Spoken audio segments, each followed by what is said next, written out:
Hello student जैसा कि ये कोरोना का जो इशू है तो ये टाइम थोड़ा ज़्यादा भी जा सकता है, इसलिए प्लीज़ जो भी चीज़ आपको यहाँ दी जाती है तो उसको पक्का अटेंड करें। और अगर किसी को कोई क्वेश्चन है तो वो डेफिनेट उसको सही से समझ के रिस्पॉन्स करे और क्वेश्चन भी क्रिएट करे। क्योंकि अगर अभी रनिंग में जो चीज़ चल रही है उस समय आप पढ़ के क्वेश्चन क्रिएट करेंगे तो आपको क्लैरिटी बिल्कुल सही से होगी। तो जैसे अब हमने बात करते हैं इसकी न्यूमेरिकल्स की। तो न्यूमेरिकल में क्या है, सावधानी के साथ न्यूमेरिकल को पढ़ें कि जैसे क्या है कि a circular coil of wire consisting of 100 turns each of radius 8 centimetre तो carries a current of 0.4 ampere. What is the magnitude of magnetic field at the centre of coil.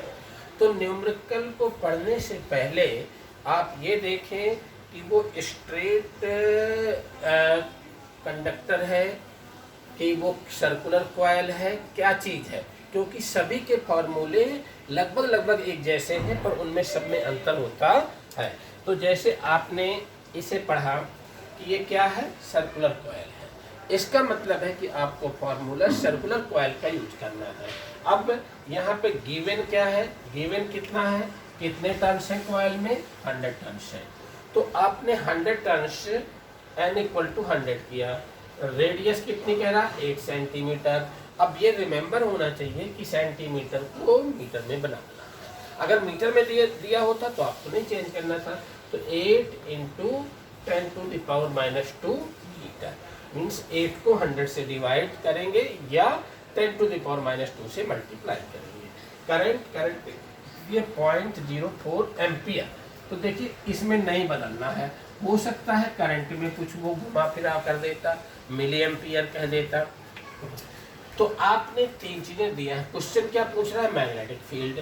तो you think formula magnetic field किसका, centre पे, circular coil की centre पे। तो circular coil की centre पे formula क्या होता है, इक्वल टू होता है μ0 Ni/2Ra। तो n माने नंबर ऑफ टर्न्स, I माने करंट, R माने रेडियस। तो μ0 की जगह μ0 रख लिया, n कितना दिया है आपको, 100 दिया है तो 100 रख दिया। I कितनी दी है, 0.04 दिया है। 2 R की वैल्यू कितनी थी, 8 सेंटीमीटर। 8 सेंटीमीटर को आपने मीटर बनाया, 8 इंटू 10 टू द पावर -2। अब आप इसको जो है साइड कर लीजिए।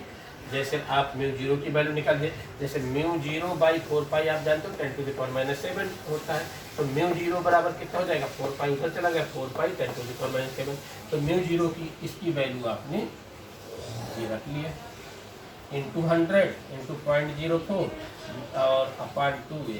और इसको आपने कैलकुलेट करके pi into 10 to the power -4 ऐसे इसका उत्तर है। तो मीन्स क्या हुआ, इस न्यूमेरिकल में क्या दिया था कि न्यूमेरिकल में आपको ध्यान से पढ़ना है कि क्या चीज़ है, कॉइल है, सोलेनॉइड है कि आपका कंडक्टर है। तो आपने उसी हिसाब से आपने फार्मूला, जैसे अब मैं इसे दूसरा एक न्यूमेरिकल ले लेता हूँ तो जिससे आपको इसमें अंतर क्लियर होगा कि कैसा है। जब देखिए जैसे उसमें आपका सर्कुलर कॉइल था, तो सर्कुलर कॉइल में आपने B इक्वल टू लगाया μNI/2R, क्लियर। अब सेम अगर मैं एक दूसरा शब्द न्यूमेरिकल लूँ तो न्यूमेरिकल दूसरे में जैसे क्या है, a long straight wire carries a current of 35 ampere. What is the B यानी magnetic field at a point 20 centimetre from the wire. तो देखिए इसमें गिवन वैल्यू क्या है, I कितना दिया है, 35 एम्पियर। R कितना दिया, 20 सेंटीमीटर। 20 सेंटीमीटर को मीटर बनाएंगे, 100 से डिवाइड कर दीजिए तो 0.2 आ गया, तो 0.2 मीटर हो गया। अब इसमें देखिए ये क्या है, ये स्ट्रेट वायर का है, तो इसमें फॉर्मूला क्या लगेगा, μ0I/2π का। यहाँ देखिए पाई नहीं, तो बहुत थोड़ा थोड़ा डिफरेंस है फार्मूले में। और आपको ये फार्मूले क्रिस्टल याद रखना पड़ेगा कि सर्कुलर में ये लगता है, स्ट्रेट में ये लगता है। अब आप म्यू जीरो आई में 35 रख लीजिए, 2 पाई और आर की वैल्यू ये कैलकुलेट कर लीजिए, तो 3.5 10⁻⁵ टेस्ला आ गया। ठीक है, ओके।